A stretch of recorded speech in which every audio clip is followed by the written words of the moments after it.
This is the latest version of my Rumble Tremolo. The Rumble was actually the first pedal circuit that I ever designed and built up on ECBs. It was based on the Jordan Vico Vibe, a vintage trem unit that from Jordan that would actually plug straight into your guitar and send it out to the amp from there. It wasn't very popular, mainly because they didn't make very many of them to begin with. It was overshadowed by a companion product called the Jordan Boss Tone, which was a cool sounding fuzz unit. But anyways, no, the Vico Vibe circuit provides the basis for a great trem sound. It's not too jagged like a triangle wave or too harsh like a square wave can get. Although those are cool sounds, I want something that was a bit more natural and amp-like. So.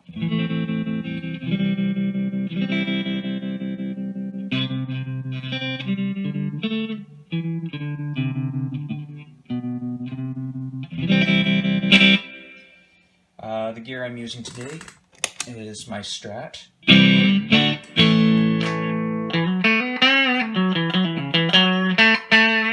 Into Black Star HT Club 40 new amp. So yeah, that was the clean sound there.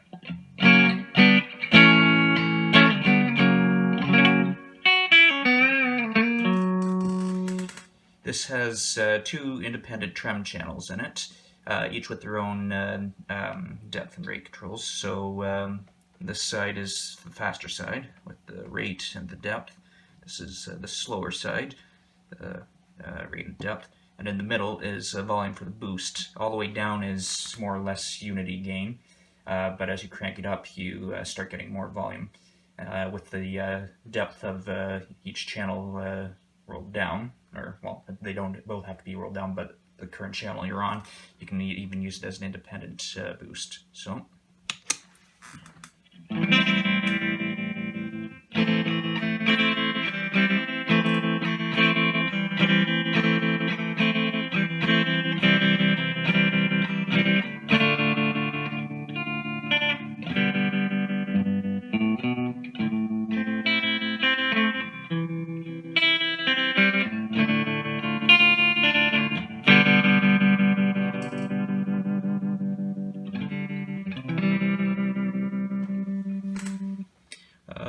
So the range of speed for the faster channel is like this. It's the slowest.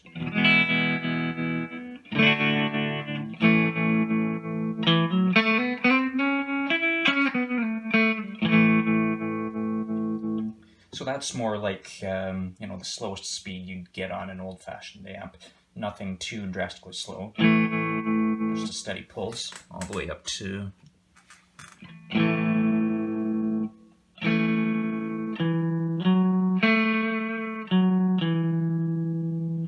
Now that's very subtle because the depth on this is dialed back a bit, but if I turn it up. And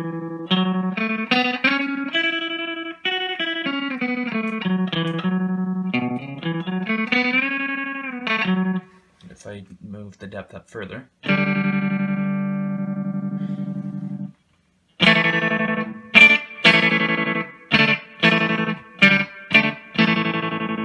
Gets very stuttery. So that's with the depth and rate cranked all the way on this on the faster channel. Also note that as I move the controls, it'll sound like it sort of stops the LFO for a moment as it adjusts. So as I'm moving, say, the depth.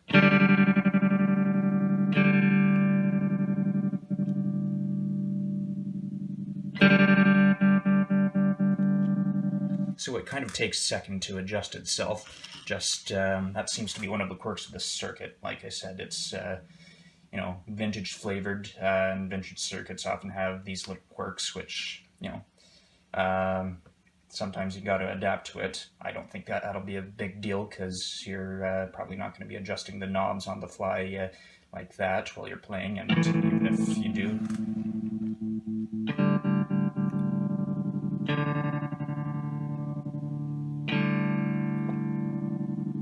like, that's nothing to worry about. So the slower channel is the yellow side here, as opposed to the red. So that's the max speed of the slow channel.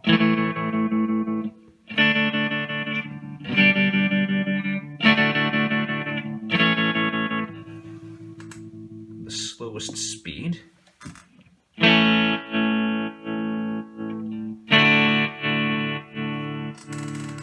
Let me really emphasize the depth on there.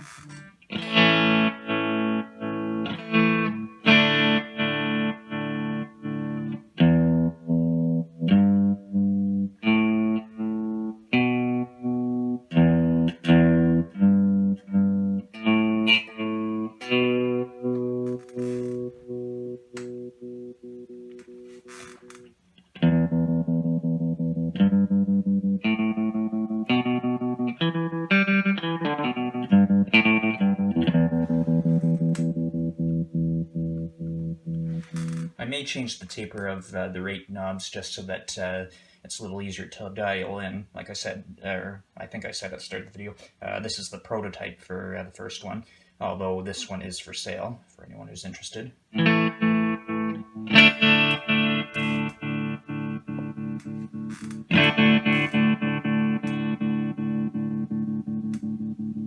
Yeah, as you can hear, it kind of takes a second for the LFO to catch up with what the knob's set at.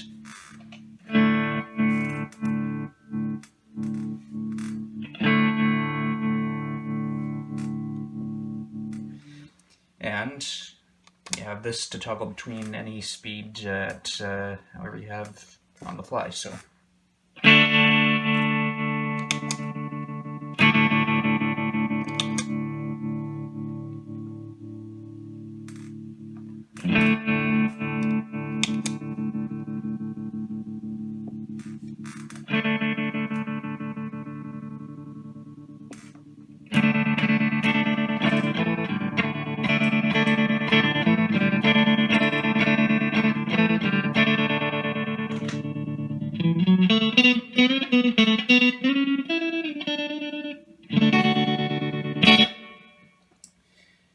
So those are the two channels there. One other thing I should mention, but I won't show right now because it would take a little bit of time to open up and adjust. I have a dip switch installed inside. Basically, you go in there and then flick both parts of the dip switch, and it changes it from having the foot switch work so that you can change between the fast and slow channels to having the fast channel always on, and then you can stack the slow channel on top of that. So it'll you'll have basically two simultaneous tremolos going and working against one another, which can make some cool rhythmic patterns and everything, and just give a cool texture to your sound. I have some videos somewhere on my on the Tom Friedman Audio Effects Facebook of an older version of the Rumble, or rather two Rumble circuits in the same enclosure where it was doing this. I figured out how to streamline it to make it into just a single circuit with two trem sub-circuits inside, and just have it switch so that you can have either channel off, on or off, or I know what I'm saying. Sorry, a little tongue-tied there. But yeah, you can, right now it's currently in so that you switch between fast and slow.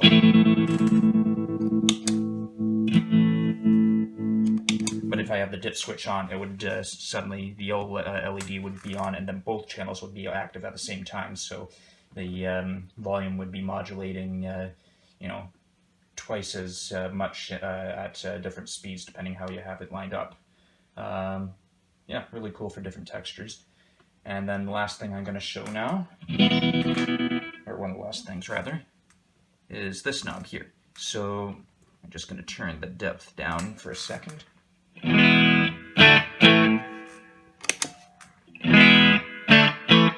So right now it's set at unity gain, but this boost control here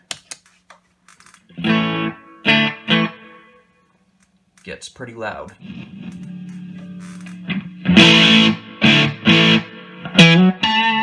Hopefully that didn't just blow out, your speakers or anything.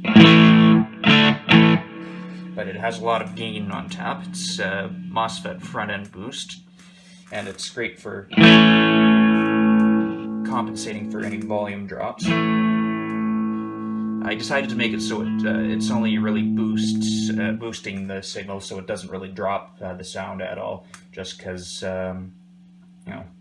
that's just the way I chose to do it during the design. I thought it would work well enough. I may make it so it can cut or boost in a future version after this prototype, but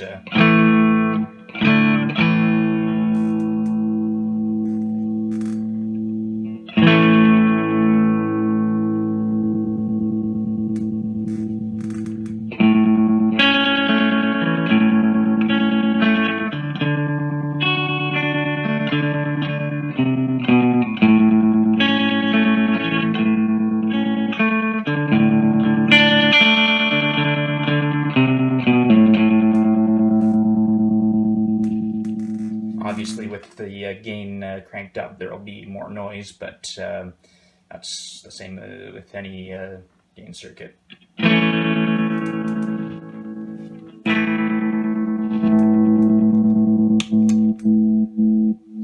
If you wanted, you could have the gain up all the time and have the pedal on all the time, and then just use one of the channels with the depth all the way down to have an always-on boost. And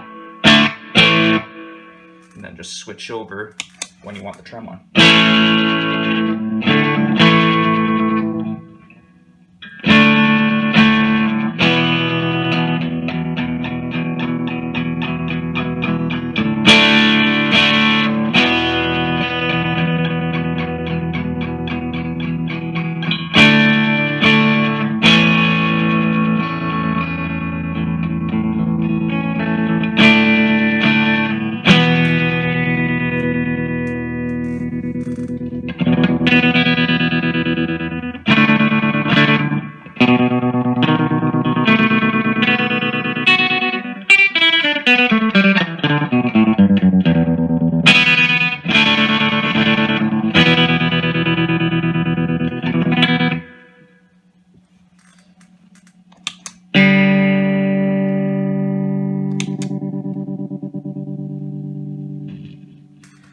So that's about all there is to say.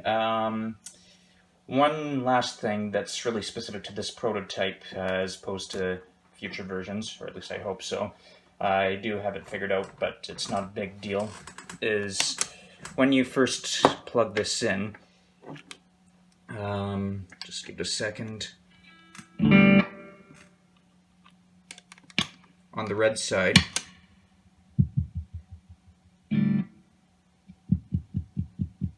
hopefully you can hear that to know what I'm talking about.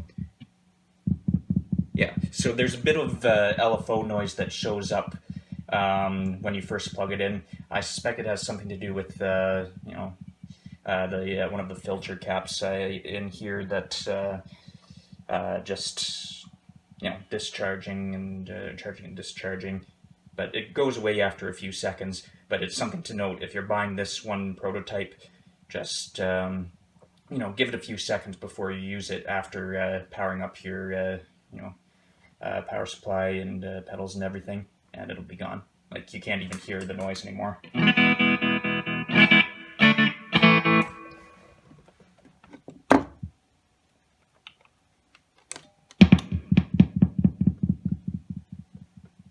See? It just starts dying out.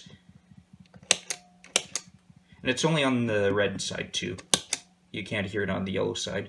Like I said, I think it has something to do with one of the filter caps on the power, where the power comes into the circuit.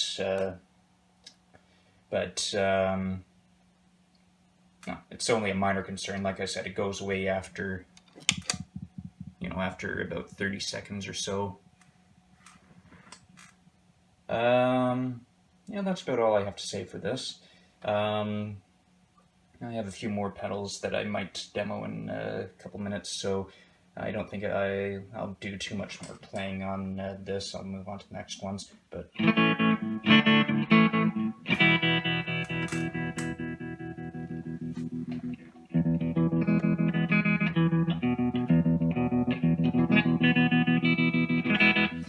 it's nothing crazy. It doesn't have tap tempo or anything.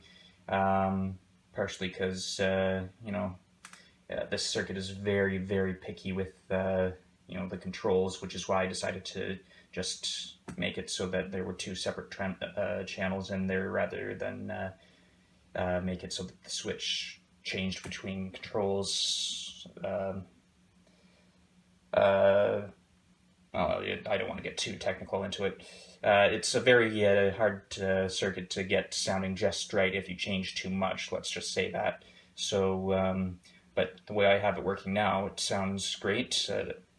I'm definitely looking forward to building another one of these and exactly the way I want it after I figured stuff out with this prototype. But no, I'd happily play this particular one as well too. And it's for sale. I'll offer it for a lower price than what I think the regular price is, just because it is the prototype and it does have that little power noise that comes on for about 30 seconds or so on the red channel. But if you're interested, contact me, Tom Freeman Audio Effects, either in the message of my Instagram or email tomfreemanaudioeffects@gmail.com or Tom Freeman Audio Effects on Facebook. With that said, hope you enjoyed the video. Sorry if I'm a bit wordy right now. Just I've been doing a lot of thinking of pedals and everything, and just too many thoughts going around in my head. So, and I'm very excited about a number of the designs I have coming out in the next while, or at least the ones that I have planned out. So I'm going to get ready for the next video. Like I said, contact me if you're interested in this. I haven't settled on whether or not I'm going to do blue as, the standard color or not, but this one, as you can see, is blue. And that's about all there is.